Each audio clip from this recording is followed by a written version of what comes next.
I'm going to talk about the prospects of the United States and Iran finding themselves in an escalating confrontation, to include potentially a military confrontation. And frankly, if it weren't for the fact that it's pretty difficult in the Trumpian news cycle to have a serious, sustained conversation about anything, and to the degree we have any bandwidth for national security issues and war, we're talking a lot, for good reasons, about North Korea. If it weren't for those two things, we'd be talking a lot more about the prospects for a military conflict between the United States and Iran. And I really want to talk about two pathways to confrontation. One is friction over the JCPOA, and that's a good segue from the previous talk. But the other is actually a number of friction points across the region that I think are important for us to keep in mind. All right? So first, let's talk briefly about the Joint Comprehensive Plan of Action. Obviously, this isn't just an agreement negotiated between the United States and Iran. It was negotiated with the P5+1 and the European Union and Iran, and then codified in a UN Security Council resolution. So it's very much a multilateral international agreement. Whatever else one thinks of the agreement, it puts significant long-term constraints on the ability of Iran to produce weapons-grade uranium or weapons-grade plutonium, and puts upon Iran the most stringent verification and transparency mechanisms of any negotiated nonproliferation arrangement. It was hailed by the vast majority of nonproliferation and arms control experts, whatever you think of those folks, but not by, of course, the incoming president of the United States, who during the campaign and during the transition, and as president has repeatedly referred to this as a disastrous deal and most often as the worst deal ever, alongside the TPP being the worst deal ever and NAFTA being the worst deal ever and the Paris Climate Accords being the worst deal ever. There are a lot of worst deals ever, but this is right up there for the President of the United States. What has he done about it?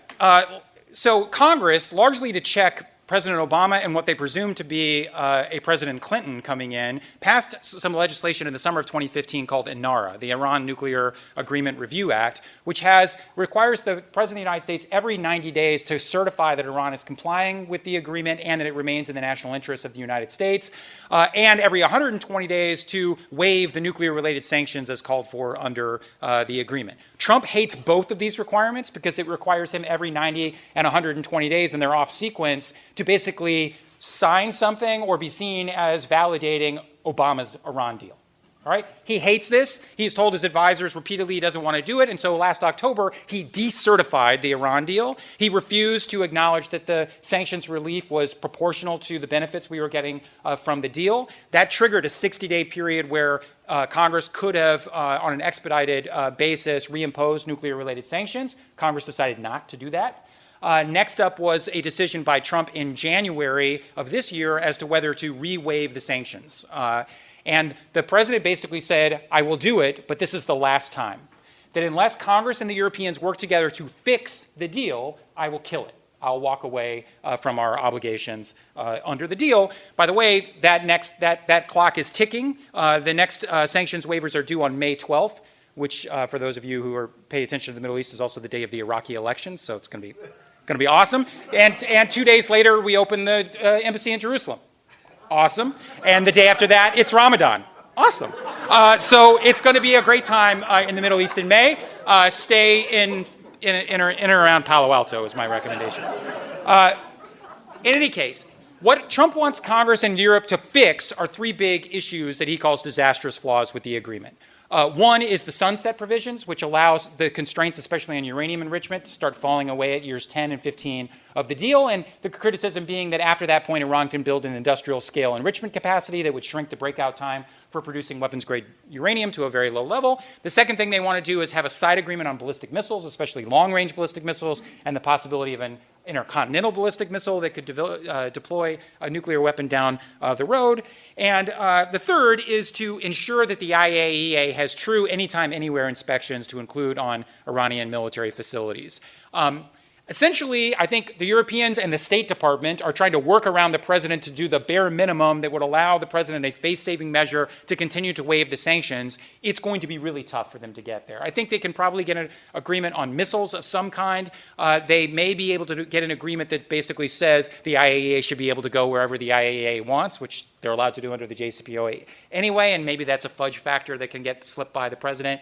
I don't have much faith that the sunset issue will be addressed in a way, because essentially Trump does not want to renegotiate with the Iranians. He doesn't want to reopen talks with the Chinese or the Russians. He wants to essentially have Congress and the U.S. administration and the Europeans agree on a fait accompli strategy that basically says, here's the new unilaterally negotiated addendums to the Iran agreement, and if you don't like it, we'll reimpose sanctions. It doesn't matter what the original agreement said. If that's the play, I don't think the Europeans will ultimately end up going along with it to a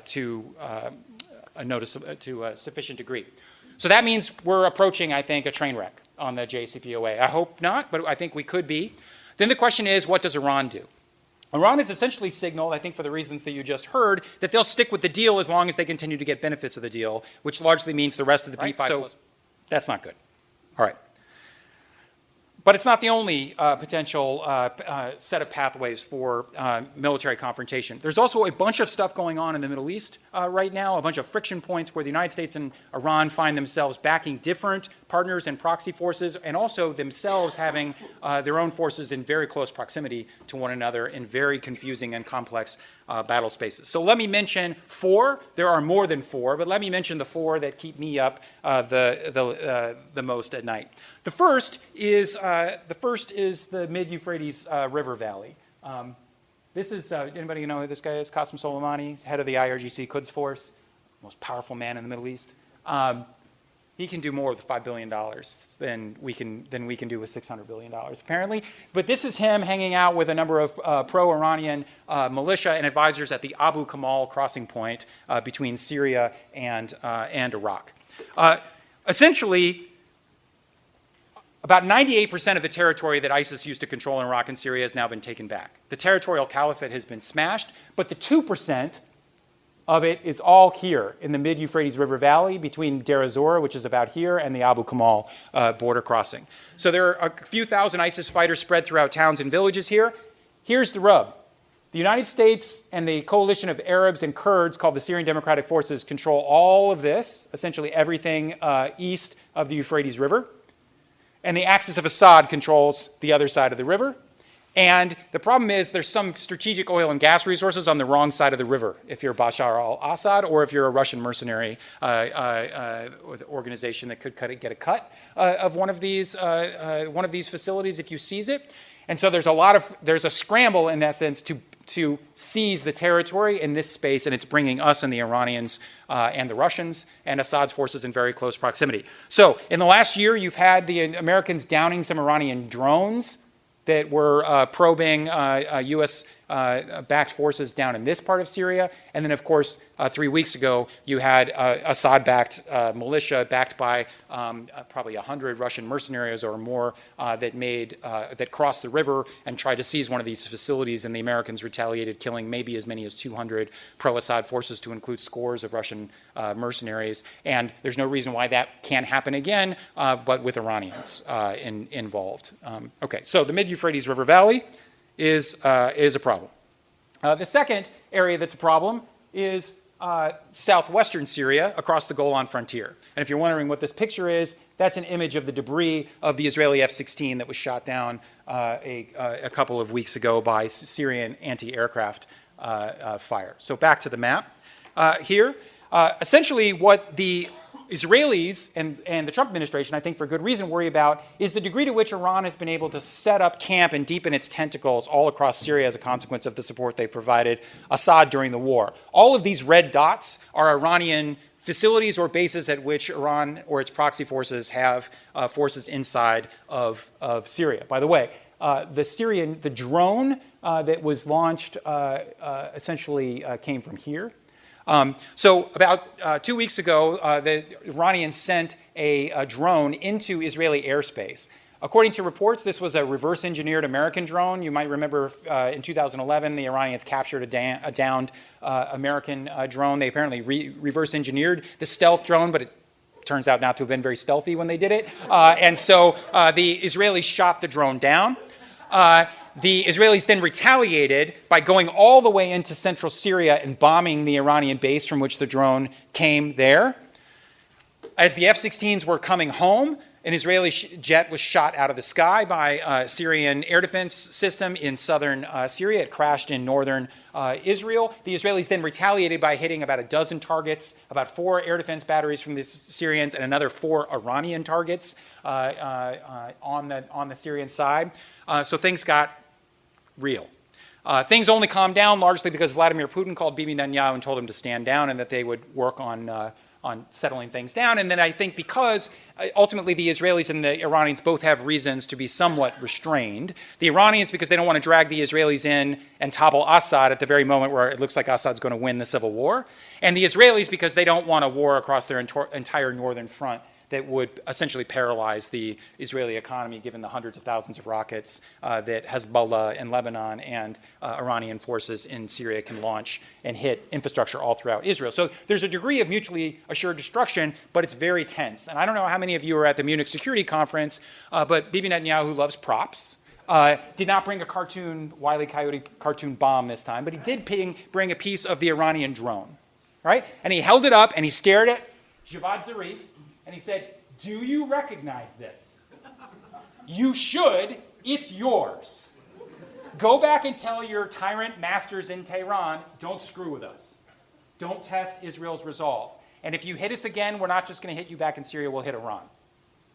All right? And Zarif said, it's a cartoonish circus. If they do anything, they'll live to regret it. Other senior Iranian officials have said as much. And so the stage is really set, I think, for the possibility that something the Israelis and the Trump administration fear very much, which is kind of a land bridge that goes all the way from Iran through Iraq, across Syria this way and this way, into Lebanon, and that the Iranians will build manufacturing facilities inside Syria for long-range precision strike missiles, that you have a scenario in which you could have a major confrontation at some point between the Israelis and the Iranians inside Syria and probably Lebanon, and it's hard to imagine the Americans staying out of that, especially if with this particular administration. All right.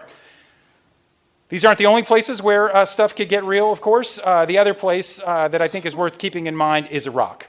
So ISIS has essentially been defeated in Iraq. There are currently 8,000 or 9,000 American soldiers, airmen, Marines, and sailors inside Iraq. That'll probably be cut in half in the coming months. But they are surrounded by about 100,000 Shia militia, about 30,000 of which are wholly owned subsidiaries of the IRGC.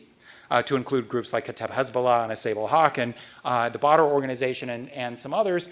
And there's a real possibility that two things could create clashes between the United States and Iranian forces inside Iraq. One is, if something happens elsewhere in the region, especially in Syria, the Iranians could easily retaliate horizontally by going after American forces inside Iraq. They haven't done that since the ISIS campaign kicked off. They used to do it all the time during the American occupation of Iraq following the invasion. They could easily turn the rocket teams back on, the roadside bombs back on. The other thing that could trigger it is if the Trump administration pushes the Abadi government too hard, too fast on demobilizing the Popular Mobilization Forces, the Shia militia, and the Iranians may decide that they want to remind the Americans they have leverage too. All right? And so that's a problem, especially because if Americans start dying in Iraq at the hands of Iranians, then there's a real incentive for the Trump administration to push back. And I'll give you a sobering example of that in a moment. Last but not least, in terms of flashpoints, is Yemen. The brutal civil war that's been going on there since late 2014 when the Houthis took over Sana'a, and then the next couple of months they took over the rest of the country. And the Saudis and the Emiratis have been prosecuting a pretty brutal air campaign against the Houthi-led government in Yemen. About 10,000 civilians at least have been killed. It's also a public health disaster. At least 1 million people are suffering from cholera. 7 million people are on the brink of famine. It's a really, really terrible situation. But it's also a situation in which the Iranians are probably providing the Houthis long-range strategic systems to include more accurate ballistic missiles. And you see Nikki Haley here standing at the Defense Intelligence Agency in front of a Iranian-provided, allegedly, I believe it probably was Iranian-provided, ballistic missile that the Houthis launched at the airport in Riyadh that either crashed or was shot down. It's unclear why it didn't hit the target. But I think that there's a real possibility that if the Houthis continue to launch these systems and actually hit a populated area and kill a lot of people, or a major piece of infrastructure in Saudi, that you could see the Saudis themselves taking a shot at the Iranians with all of that American kit they've bought in recent years, or the Trump administration being dragged in. All right. These are not the only flashpoints. There's a lot of flashpoints at sea, especially in the Strait of Hormuz and the Bab el-Mandab and other sea lanes where the American Navy and the IRGC Navy operate in close proximity, so stuff could happen. I want to end, though, by saying that the things that keeps me up the most is if you have all of these friction points, accidents happen. People can get killed. There's a lot of fog of war and a lot of friction. And if stuff does start to go sideways between the United States and Iran, there are two things about the Trump administration that make a war a lot more likely than was the case under the Obama administration. The first one is Obama didn't want a war with Iran. Right? So let me give you an example. In 2011, when I was the Deputy Assistant Secretary of Defense at the Middle East, as we were drawing down the rest of our forces, we had a really bad month in the May-June timeframe where we lost about a dozen soldiers from Iranian-backed rocket teams that were hitting our bases as our troops were leaving. We hadn't been taking casualties in months, and now suddenly we took a lot. And so Central Command came to Obama and said, we have two options. Okay? Option one is that we launch Tomahawk cruise missiles into Iran to hit munitions factories, training facilities right on the other side of the Iran-Iraq border. Option two is that we authorize our special operations forces to go knock on some doors inside Iraq to go after the rocket teams. CENTCOM was recommending option one, Tomahawks into Iran. Do you know who the CENTCOM commander was at the time? Jim Mattis. Obama overruled Mattis and decided to authorize special operations forces to go after the Iraqis inside of Iraq. Look, there's a lot of disagreements within the Trump administration, but they are universally hawkish on Iran. And if McMaster is replaced by somebody like John Bolton, it's going to get even worse. But this is an area where I think some of the restraint that the adults in the room have had in the Trump administration may fall away if blood is actually shed. Point number two, and then I'll sit down, is that there are no sustained channels of communication between the high-level leadership in Washington and Tehran. Let me give you another example. All right? In mid-January of 2016, right before the Iran nuclear deal actually started to go into effect, you'll recall that about a dozen U.S. sailors drifted into Iranian waters and were swept up by the IRGC Navy. John Kerry called Zarif half a dozen times in a 24-hour period, and those guys were returned without a shot fired. All right? Raise your hand if you think if the exact same incident happened tomorrow, it would end without a shot fired. There's a technical term for that? No frickin' way. All right? There are no channels of direct communication between the Trump administration and the Iranians at the highest level to calm down military tensions and prevent an incident from escalating. Instead, you have folks who are likely to engage manhood on both sides, and you also have domestic political incentives on both sides. And especially as the investigation gets closer to Trump, frankly, I worry about some wag the dog concerns as well. So I will end where I started, which is this is a space we should be very worried about. And the fact that we aren't more worried about it is a symptom not of that I'm wrong, and maybe I'm wrong, but more because we're just distracted by 1,000 other things that seem crazy and that we should worry about them. But this is a space we should watch very, very closely. Thank you.